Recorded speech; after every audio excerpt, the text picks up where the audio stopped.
अमेरिकी राष्ट्रपति Donald Trump का कहना है कि ईरान के साथ चल रही ये जंग जल्द ही खत्म हो सकती है, लेकिन साथ ही उन्होंने चेतावनी भी दी है कि अगर ईरान ने हॉर्मुज स्ट्रेट में जहाज़ों की आवाजाही रोकने की कोशिश की तो अमेरिका और बड़ा हमला कर सकता है।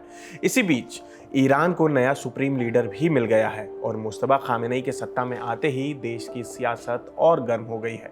अब सवाल ये कि क्या जंग सच में खत्म होने वाली है या अभी और बड़ा टकराव बाकी है।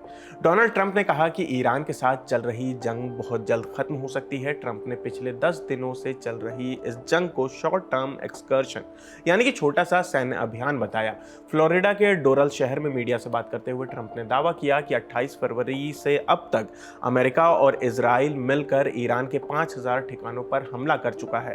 ट्रंप के मुताबिक इसी दिन ईरान के सुप्रीम लीडर अयतुल्ला अली खामेनेई की मौत हो गई थी, यानी कि 28 फरवरी को जो हमला ईरान पर हुआ था, जिसके बाद ये टकराव और तेज हो गया।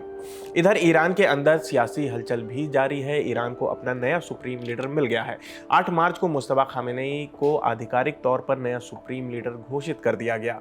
इसी बीच अमेरिका और इजराइल लगातार ईरान के न्यूक्लियर ठिकानों, रिहायशी इलाकों और अहम इंफ्रास्ट्रक्चर को निशाना बना रहे हैं। इनमें ऑयल रिफाइनरी और साफ पानी करने वाले प्लांट भी शामिल बताए जा रहे हैं। ट्रंप का कहना है कि भले ही उन्हें लगता है कि ये लड़ाई जल्द खत्म हो सकती है, लेकिन ईरान ने हॉर्मुज स्ट्रेट में जहाज़ों की आवाजाही रोकने की कोशिश की तो अमेरिका उससे भी बड़ा हमला कर सकता है। दरअसल हॉर्मुज स्ट्रेट दुनिया के सबसे अहम तेल रास्तों में से एक है, जहां से दुनिया के बड़े हिस्से का तेल गुजरता है। इस रास्ते में तनाव बढ़ने की वजह से तेल की कीमतों में भी भारी उछाल आया है और अंतर्राष्ट्रीय बाजार में ब्रेंट क्रूड की कीमत एक समय $119 प्रति बैरल तक पहुंच गई। ट्रंप ने बातचीत में यह भी कहा कि मैं किसी आतंकी सरकार को दुनिया को बंधक बनाने और तेल की सप्लाई रोकने की इजाजत नहीं दूंगा। अगर ईरान ऐसा करता है तो उससे बहुत ज्यादा कड़ा जवाब मिलेगा। आगे उन्होंने कहा कि अमेरिका खाड़ी में चलने वाले तेल टैंकरों को सुरक्षा देने के लिए राजनीतिक जोखिम बीमा दे रहा है और जरूरत पड़ी तो अमेरिकी सुरक्षा भी साथ चलेगी। ट्रंप के मुताबिक अमेरिका और इजराइल अभी भी ईरान के ड्रोन और मिसाइल ठिकानों को निशाना बना रहे हैं। ट्रंप ने कहा कि अब हमें पता है कि वे ड्रोन कहां बनाते हैं, एक एक करके उन जगहों पर हमला हो रहा है। उन्होंने दावा किया कि ईरान की मिसाइल क्षमता अब सिर्फ 10% या उससे भी कम रह गई है।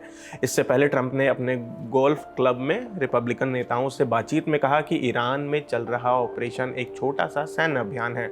उन्होंने कहा कि हमने छोटा सा अभियान चलाया क्योंकि कुछ लोगों को हटाना जरूरी था।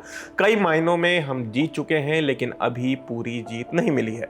ट्रंप ने बताया कि उन्होंने रूस के राष्ट्रपति व्लादिमीर पुतिन से फोन पर यूक्रेन और मिडिल ईस्ट के हालात पर बात की। ट्रंप के मुताबिक पुतिन ने कहा कि वो मिडिल ईस्ट में मदद करना चाहते हैं। इस पर ट्रंप ने जवाब दिया कि अगर आप यूक्रेन का जंग खत्म कर दें तो यही सबसे ज़्यादा हमारे लिए मदद का काम होगा। हालांकि ट्रंप से अलग रुख रखते हुए पुतिन ने 9 मार्च को मुस्तफा खामेनेई को सुप्रीम लीडर बनने पर बधाई दी। साथ ही कहा कि रूस तेहरान के साथ खड़ा है और ईरान को अपना भरोसेमंद साझेदार मान सकता है। लेकिन वहीं मुस्तफा खामेनेई के सुप्रीम लीडर बनने पर ट्रंप ने निराशा जताई। उन्होंने कहा कि हमें लगता है कि इससे देश की समस्याएं और बढ़ेंगी।